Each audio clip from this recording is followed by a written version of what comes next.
शेतकऱ्यांच्या प्रलंबित व ज्वलंत प्रश्नांकडे शासनाचे लक्ष वेधण्यासाठी अखिल भारतीय किसान सभेच्या वतीने राज्यभर आंदोलनाची हाक देण्यात आली आहे। त्याचाच एक भाग म्हणून शनिवार दिनांक 17 जानेवारी 2026 रोजी सुरगाणा तालुक्यातील बोरगाव येथील वणी बोरगाव सापुतारा राष्ट्रीय महामार्गावरील बिरसा मुंडा चौकात बेमुदत रास्ता रोको आंदोलन सुरू करण्यात आले। महाराष्ट्रातील सर्व तालुक्यांच्या तहसील कार्यालयांसमोर होणाऱ्या या आंदोलनाचे नेतृत्व किसान सभेचे माजी राज्याध्यक्ष तथा शेतकरी नेते माजी आमदार कॉम्रेड JP गावित करीत असून शासनाने आंदोलनाची दखल न घेतल्यास व शेतकऱ्यांच्या प्रश्नांकडे दुर्लक्ष केल्यास तत्काळ आणखी तीव्र आंदोलन छेडण्याचा इशारा देण्यात आला।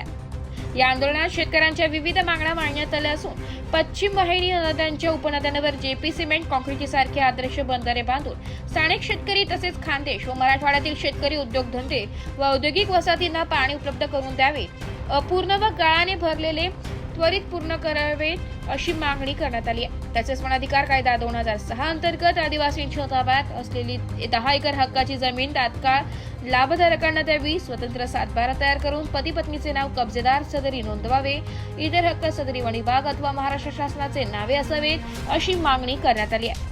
वनपट्ट्याधारकांना मिळालेल्या जमिनीत विहीर, जमीन सपाटीकरण, फळबाग, लागवड, सोलार व मोटार यांसह केंद्र व राज्य सरकारच्या सर्व योजनांचा लाभ द्यावा, तसेच उर्वरित प्रलंबित फॉरेस्ट प्लॉट प्रकरणे त्वरित निकाली काढावीत अशी मागणी आंदोलनकर्त्यांनी केली।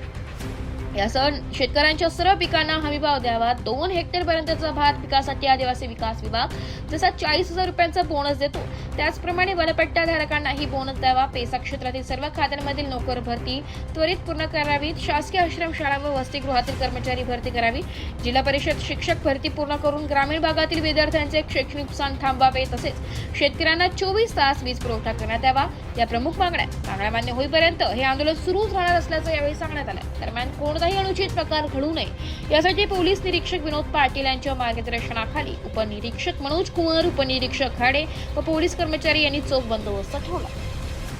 नाशिक लोकशाही न्यूजसाठी प्रतिनिधी रतन चौधरी, सुरगाणा।